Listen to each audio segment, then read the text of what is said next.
Hello everyone, I am Kameswar Prasad from K. Dehri Onson Rohtas Bihar. This video is dedicated to a very sensational editorial, Dalit Lives Matter. Dear Lanas, यहाँ मैं the times of India का editorial दलित lives matter को line by line Hindi paraphrase के साथ पढ़ाने जा रहा हूं। यदि यह एडिटोरियल वन वीडियो में समाप्त नहीं हुआ तो हम लोग इसे 2 वीडियो में समाप्त करेंगे। यहाँ मैं आप लोगों को बता दूं कि इस एडिटोरियल में आया हुआ डिफिकल्ट वर्ड्स का अर्थ करेक्ट प्रोनाउंसिएशन के साथ लिखकर डिस्क्रिप्शन बॉक्स में पीडीएफ लिंक भेज चुका हूं तथा साथ ही साथ कुछ ग्रामर के टॉपिक्स जैसे पार्टिसिपल, जेरंड, इन्फिनेटिव का भी हिंट दिया हूं। अतः इस एसे को पढ़ने से पहले इन्हें डाउनलोड करके याद कर लें। यहां मैं बता दूं कि इस एडिटोरियल में अमेरिका में रहने वाले ब्लैक्स की तुलना इंडियन दलित से किया गया है। आप लोग जानते हैं कि कुछ दिनों पहले एक अमेरिकन ब्लैक जॉर्ज फ्लॉयड को एक गोरा पुलिसमैन ने गला दबाकर मार दिया। जॉर्ज फ्लॉयड का कसूर सिर्फ इतना था कि वह तथाकथित काउंटरफिट करेंसी, जिसे जाली नोट कहते हैं, से एक सिगरेट का पॉकेट खरीद रहा था। इसके बाद अमेरिका के साथ साथ पूरे वर्ल्ड में हिंसा तथा प्रदर्शन देखा गया। लोग प्ले कार्ड पर ब्लैक लाइव्स मैटर मतलब काले का जीवन मायने रखता है लिखकर नारे लगा रहे थे।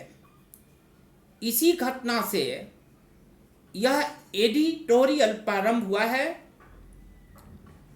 तो आइए अब एडिटोरियल को प्रारंभ करें और देखें कि ऑथर आगे क्या कहते हैं।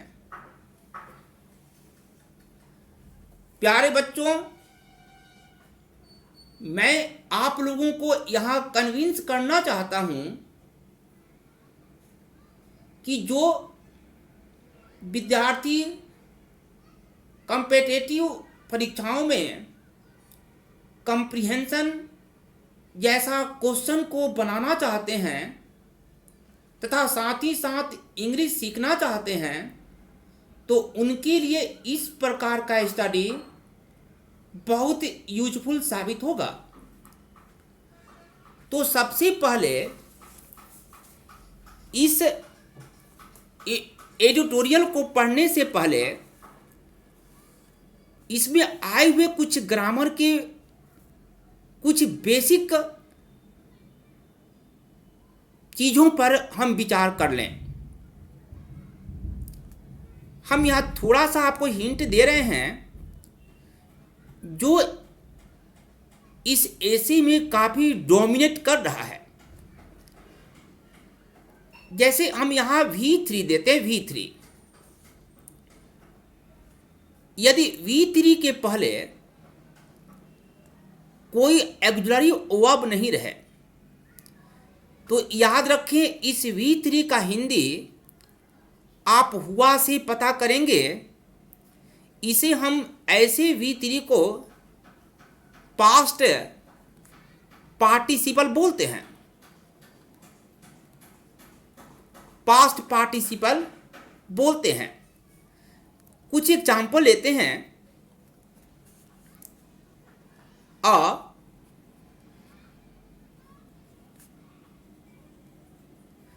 Bloomed flower. देखो, आप जानते हैं कि ब्लूम का मतलब खिलना होता है।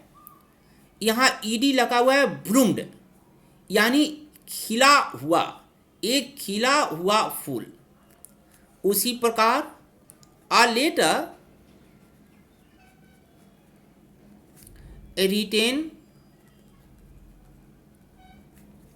Bye me.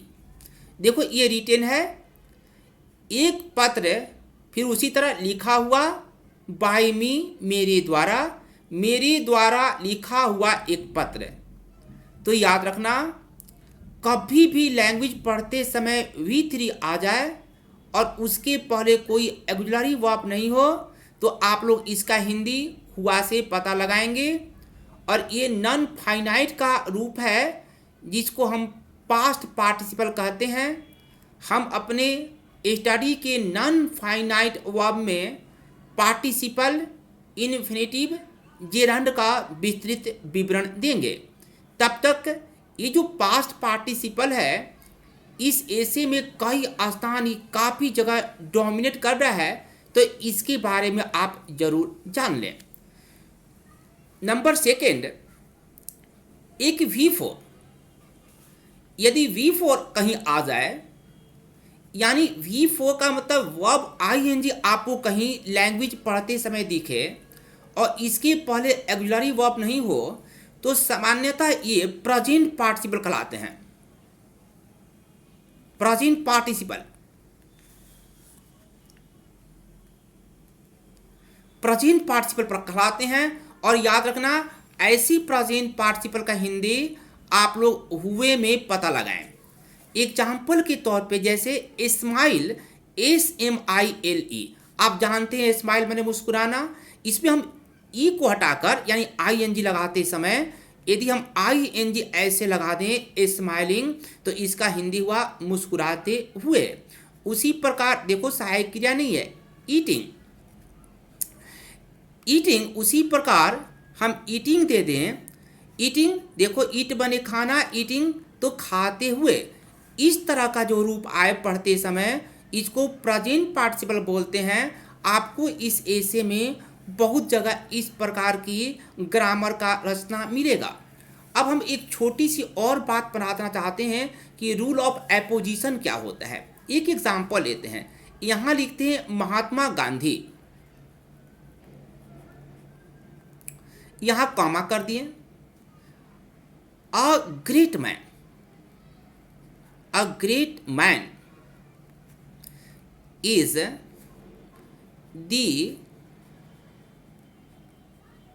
Father of our nation. अब देखो, ये महात्मा गांधी के कैरेक्टरिस्टिक्स को इधर कॉमा और यहाँ कॉमा देकर बीच में दे दिए हैं। एक्चुअली महात्मा गांधी का जो वर्ब है इज है। महात्मा गांधी इज बने हैं दी फादर, पिता हैं, ऑफ आवर नेशन, हमारे राष्ट्र का।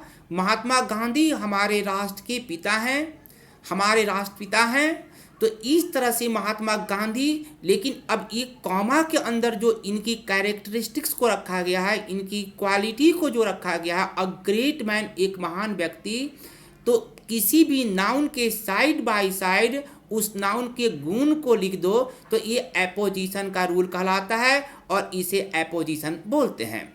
तो इसका एक्चुअली अर्थ हुआ एक महान व्यक्ति महात्मा गांधी हमारे नेशन के पिता हैं। तो इस तरह का बहुत सारी बातों, यानी सब्जेक्ट के बाद कॉमा कॉमा में बहुत सारा इस एसे में मिलेगा। इन छोटी छोटी बातों को अच्छी तरह से समझकर हम इसका हिंदी निकालें और देखें कि अब इस एसे में क्या कुछ हो रहा है। तो देखो, यहाँ से देखते हैं, बाई इंडियन स्टैंडर्ड्स, ध्यान देना, बाई इंडियन स्टैंडर्ड्स, बाई बने सभी बच्चे जानते हैं के द्वारा, इंडियन भारतीय, स्टैंडर्ड्स मानक होता है, क्योंकि एस है तो मानकों, भारतीय मानकों के द्वारा, लेकिन द्वारा से इसका सटीक हिंदी अच्छा नहीं लगेगा, इसलिए हम बाई का अर्थ के अनुसार भी बोलते हैं, तो भारतीय मानकों के अनुसार दी अट्रोसिटी बोलते हैं हिंसा को, अराजकता को, अपराध को। दी अट्रोसिटी वाज मने था, थी, जो भी, अट्रोसिटी वाज हार्डली मने शायद ही या कदाचित नहीं, ओथ का मतलब लायक, रेज्ड आईब्रो। अब हम लोग पहले ही इसका एक एक वर्ड का हिंदी बोलें फिर सेंटेंस बोलेंगे। रेज्ड आईब्रो क्या है, ये देखो ईडियम है, एक्चुअली इसको शाब्दिक अर्थ निकालोगे तो रेज्ड का मतलब देखो पास्ट पार्टिसिपल अभी बताया है, उठा हुआ, आईब्रो बने भाव, एक उठा हुआ भाव, तो ये उठा हुआ भाव क्या होता है, पहले उठा हुआ भाव से हिंदी निकाल कर देखो। भारतीय मानकों के अनुसार अराजकता एक उठा हुआ भाव शायद ही लायक था, कुछ हिंदी ढंग का नहीं निकला, एक्चुअली उठा हुआ भाव हमको एक शाब्दिक अर्थ देता है ध्यान देने का, तो अब इसको हम ऐसे हिंदी निकाल लें, भारतीय मानकों के अनुसार हिंसा शायद ही ध्यान देने लायक था। अब भारतीय मानकों के अनुसार हिंसा शायद ही ध्यान देने लायक था, लेखक इस बात को क्यों कहा? दरअसल आप देखते हैं कि हमारे समाज में गरीबों के प्रति, कमजोर वर्ग के प्रति, दलितों के प्रति सामान्यतः हिंसा देखा जाता है, लेकिन लोग का मतलब समानतः जो हमारे अग्रणीय लोग हैं या फिर हमारी जो पॉलिटिकल पार्टीज़ हैं या एडमिनिस्ट्रेशंस के लोग हैं, इस तरह की घटनाओं को लगभग उपेक्षा कर देते हैं, इस पे लोग ज़्यादा ध्यान नहीं देते हैं। अब क्यों नहीं देते हैं, इसकी पूरी विस्तार आप इस एसे में पढ़ने जा रहे हैं। इसीलिए लेखक ऐसा बोला है कि भारतीय मानकों के अनुसार हिंसा शायद ही ध्यान देने लायक बात थी। In the United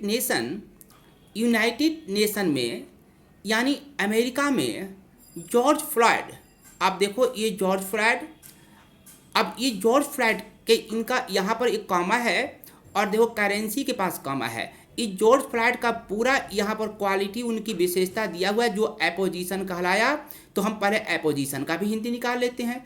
George Floyd a black man, एक काला व्यक्ति, एक्यूज्ड माने आरोपित, ये प्रेपोजिशन है और प्रेपोजिशन के बाद जब V4 आए तो ऐसे V4 को जनरली हम लोग जेरंड बोलते हैं और जेरंड का हिंदी हम लोग ना नेनी से निकालते हैं।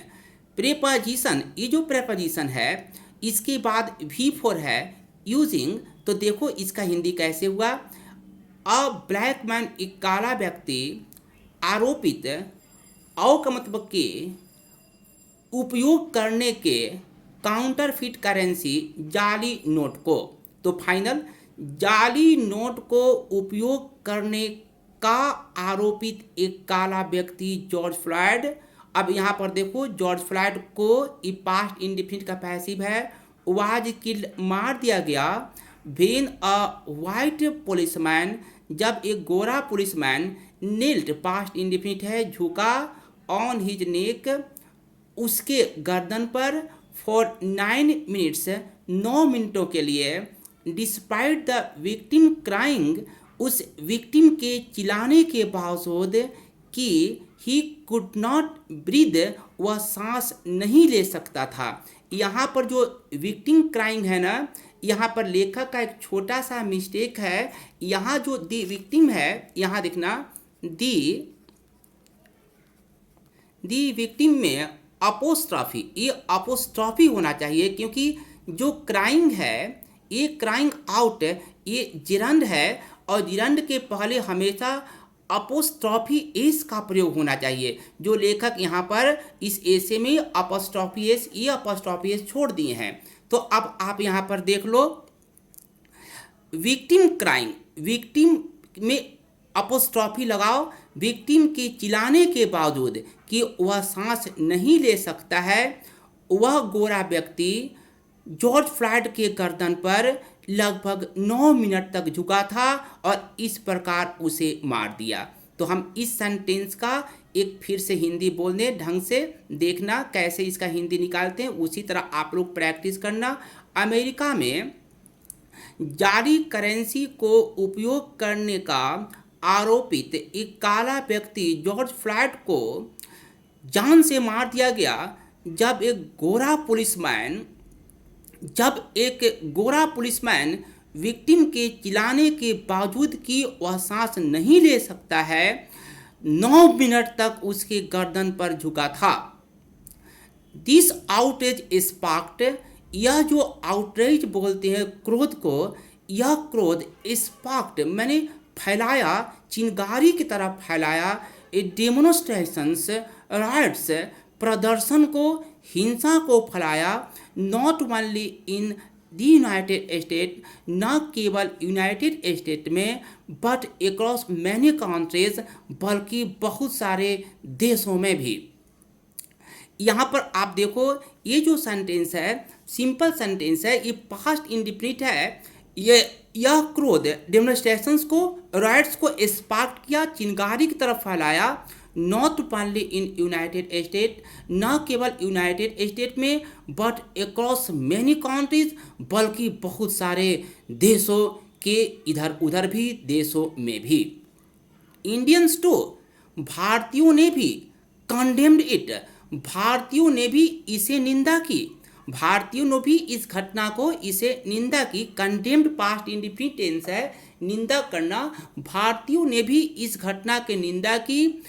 बट मोस्टली, लेकिन अधिकांशतः, विद मनी के साथ, बियरली बोलते मात्र, सप्रेस्ड ऑन, सप्रेस्ड देखो फिर पास्ट पार्टिसिपल आया, दबा हुआ, सप्रेस का मतलब होता है दबना, ईडी लगा, पास्ट पार्टिसिपल दबा हुआ, ऑन बोलते हैं जमाई लेना, हम यहाँ पर बोली से अर्थ में लेंगे, यानी मात्र दबे हुए आवाज के साथ, मात्र दबे हुए आवाज के साथ, मतलब भारतीयों ने भी इसे निंदा किया, लेकिन मोस्टली दबे हुए, मात्र दबे हुए आवाज के साथ।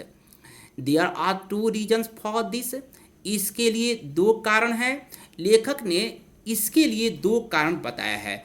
आप कहेंगे कि इसके लिए भारतीयों ने हिंसा का जरूर निंदा किया, लेकिन फिर जब निंदा किया तो वो मात्र दबे हुए आवाज से क्यों निंदा किए? तो लेखक देखो इसके पीछे 2 कारण बता रहे हैं। इसके लिए 2 कारण है। फर्स्ट, मोस्ट ऑफ पब्लिक, देखो मोस्ट ऑफ माने अधिकांश, ये अधिकांश है ना, मोस्ट ऑफ पब्लिक, अधिकांश लोग, no less than police, police के अपेक्षा कम नहीं। इस बात को समझने के लिए हम यहाँ पर एक छोटा सा एग्जाम्पल ले लेते हैं। जैसे हम एक एग्जाम्पल लिखते हैं,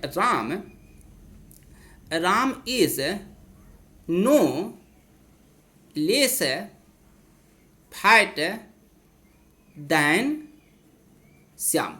आप देखो राम है कोई कम नहीं मोटा, दैन श्याम, श्याम की अपेक्षा, राम श्याम की अपेक्षा कुछ कम मोटा नहीं है, यानी राम और श्याम दोनों मोटे हैं। इसी सेंस में हम यहाँ पर लेंगे मोस्ट ऑफ पब्लिक, अधिकांश लोग, no less than police, police की अपेक्षा कम नहीं, यानी कि पुलिस के समान, यानी अधिकांश लोग पुलिस के समान ही अधिकांश लोग बिलीव, विश्वास करते हैं कि 3rd डिग्री। अब ये देखो 3rd डिग्री क्या है? 3rd डिग्री किसे बोलते हैं? टू यूज थ्रेट्स और violence to get information from somebody. To use threats यानी धमकी का प्रयोग करना, वायलेंस हिंसा का प्रयोग करना, टू गेट इंफॉर्मेशन सूचना पाने के लिए, फ्रॉम समबडी किसी से सूचना को पाने के लिए आप हिंसा या बल का प्रयोग करते हैं, तो इस प्रकार के थॉट को 3rd डिग्री कहते हैं। बच्चों ये 3rd डिग्री को जरूर याद कर लेना। तो हम देखें फिर से, most of public no less than police, police के समान अधिकांश लोग विश्वास करते हैं कि third degree is normal procedure. ये थर्ड डिग्री जो अभी बताएं एक समान सी प्रक्रिया है टू एक्सट्रैक्ट, निकालने के लिए, कन्फेशंस, किसी सूचना को, किसी स्वीकृति को निकालने के लिए, स्वीकृति नहीं बोलते मतलब कन्फेशन, सूचना को निकालने के लिए, एंड सोल्व क्राइम्स, और क्राइम को हल करने के लिए, यानी क्राइम को, किसी अपराध को हल करने के लिए, और कन्फेशन जिसको सूचना एक तरह से बोले स्वीकार कथन को बोलते हैं, किसी क्राइम को सॉल्व करने के लिए या कन्फेशंस को निकालने के लिए ये थर्ड डिग्री एक नॉर्मल प्रोसीजर होता है। ऐसी बात बहुत सारे लोग सोचते हैं, पुलिस तो सोचती ही है। यानी बहुत सारे लोग ये सोचते हैं कि किसी तरह का क्राइम को सॉल्व करना है या किसी से सूचना को निकालना है तो उस पर थर्ड डिग्री का प्रयोग कर दें। थर्ड डिग्री का मतलब उसके ऊपर थ्रेट एंड वायलेंस को प्रयोग करें इंफॉर्मेशन को पाने के लिए। द जुडिशल सिस्टम, जो हमारा न्यायिक प्रणाली है, सिम्स प्रतीत होता है सो इनकेपेबल, इतना अयोग्य प्रतीत होता है, ये प्रेजेंट इंडिफिनिट है।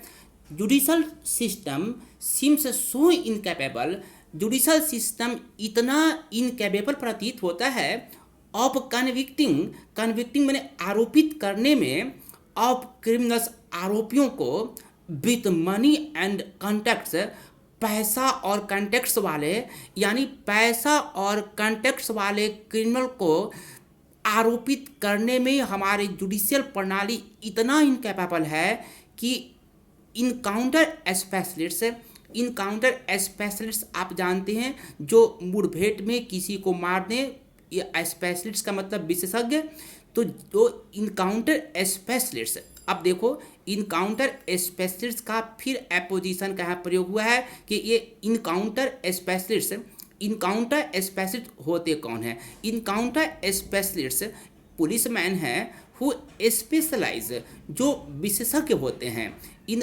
गनिंग डाउन सस्पेक्ट्स, संदेह युक्त व्यक्तियों को गोली मारने के लिए वो स्पेशलाइज होते हैं। इन कोल्ड ब्लड, ये कोल्ड ब्लड बोलते हैं विदाउट एनी मर्सी, बिना किसी दया का। तो देखो, तो ये एक बार फिर से हमारा जुडिशल सिस्टम मनी और कॉन्टैक्ट वाले क्रिमिनल्स को आरोपित करने में इतना इनकैपेबल प्रतीत होता है कि इनकाउंटर स्पेशलिस्ट, जो एक पुलिसमैन है, जो सस्पेक्ट्स को गनिंग डाउन करने में वह स्पेशलाइज होते हैं, तो ये इनकाउंटर स्पेशलिस्ट को आर हेल्ड, प्रेजेंट इंडेफिनिट का पैसिव है, स्वागत किया जाता है एज हीरोज, हीरो के रूप में, रादर दैन मर्डरर्स, मर्डरर्स की अपेक्षा, मर्डरर्स हत्यारों की अपेक्षा इन इनकाउंटर स्पेशलिस्ट को हेल स्वागत किया जाता है हीरो के रूप में। आज हमारी ऐसी जुडिशल प्रणाली है। अब तक 56, यह एक फिल्म है अबाउट अ पुलिसमैन। यह अब तक फिर देखो यहाँ पर एपोजिशन का प्रयोग हुआ है, 56 के पास कॉमा है, किलिंग के पास कॉमा है, और अब तक 56 का वर्ब यहाँ पर है। अब तक 56 a film about a policeman, एक फिल्म एक पुलिसमैन के बारे में। बोस्टिंग प्रेजेंट पार्टिसिपल है, इसका हिंदी हम हुए में निकालें या वाला में, डिंग हाँकने वाला, बोस्टिंग डिंग हाँकने वाला ऑफ 56 इनकाउंटर किलिंग्स। तो 56 इनकाउंटर किलिंग्स का डिंग हाँकने वाला एक पुलिसमैन के बारे में एक फिल्म। अब तक 56 वाज सच अ हिट, ऐसा हिट था कि इट स्पॉन, वह उत्पन्न किया, स्पॉन्ड का मतलब अंडा सेना भी होता है, लेकिन वह उत्पन्न किया अ सीक्वेल, एक आदत को उत्पन्न किया। सीक्वेल का मतलब एक ऐसी घटना जो एक के बाद दूसरा होती चले जाए, तो इस प्रकार से एक सीक्वल को उत्पन्न किया। तो आपने देखा कि जुडिशियल सिस्टम, हमारा जो जुडिशियल प्रणाली है, पैसा और कॉन्टेक्ट वाले क्रिमिनल्स को आरोपित करने में इतना इनकैपेबल प्रतीत होता है कि इनकाउंटर स्पेशलिस्ट को हम लोग एक हीरो के रूप में स्वागत करते हैं एक मर्डर की अपेक्षा।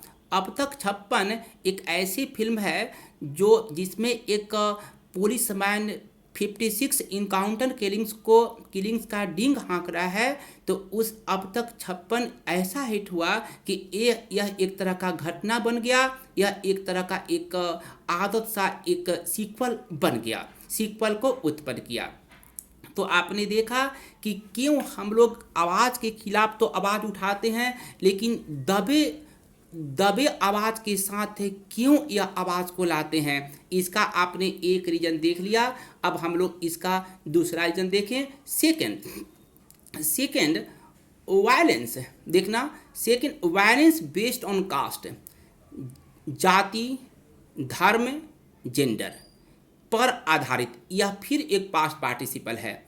जाति, धर्म और जेंडर पर आधारित हिंसा इज सो इनग्रेंड, इतना बस गया है। इनग्रेंड का मतलब होता है समाहित होना, इनहेरेंट, इतना इनहेरेंट है, इतना वह बस गया है इन सोसाइटी एंड पॉलिटिक्स, समाज में और राजनीति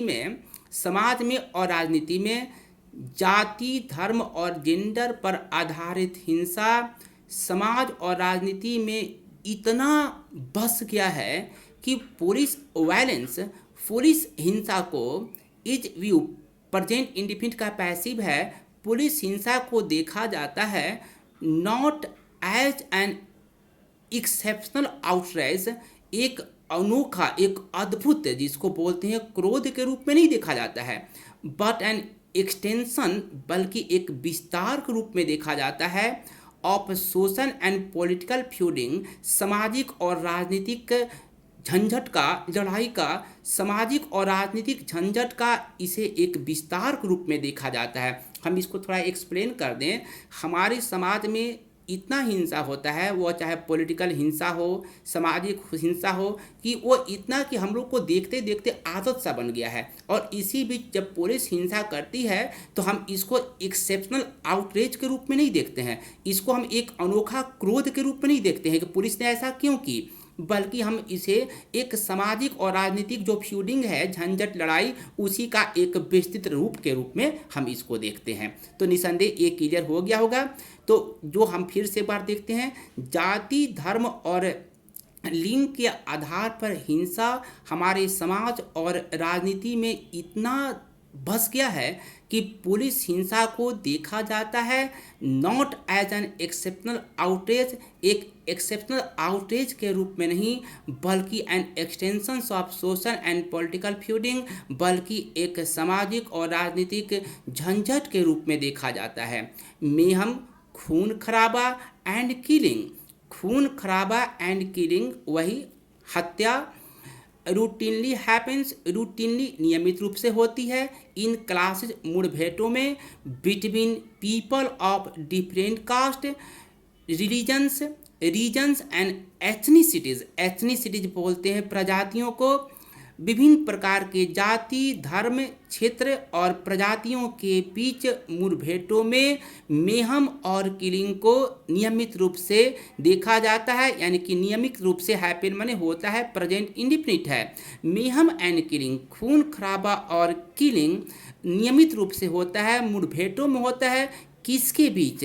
तो यहाँ लिखा हुआ है विभिन्न प्रकार के जाति, धर्म, क्षेत्र और एथनिसिटीज के लोगों के बीच।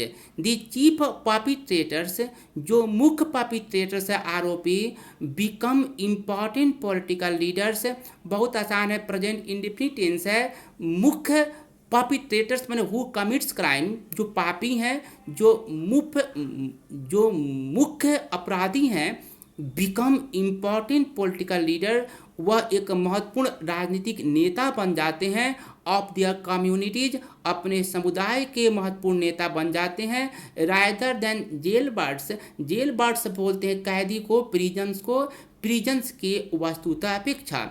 जो परपिट्रेटर्स हैं, जो मुख्य अपराधी हैं, वह कैदी बनने की अपेक्षा अपने समुदाय के एक महत्वपूर्ण राजनेता बन जाते हैं।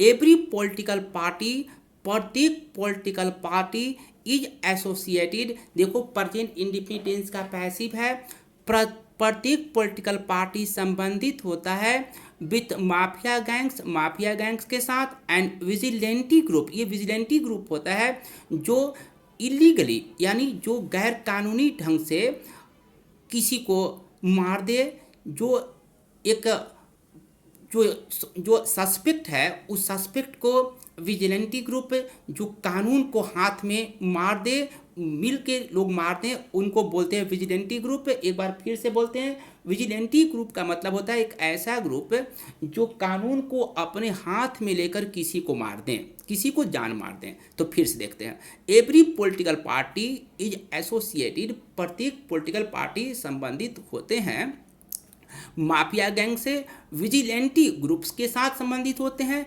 डैट कैन थ्रेटन, जो धमकी दे सकता है, एंड बीट अप, और पीट सकता है डिसेंटर्स को, ये डिसेंटर्स होते हैं विरोधियों को पीट सकता है, while the police turn a blind eye, जबकि पुलिस अंधी आंख से देखती रहती है। यहाँ पर टर्न का मतलब मुड़ जाती है, अंधी आंखों के साथ मुड़ जाती है।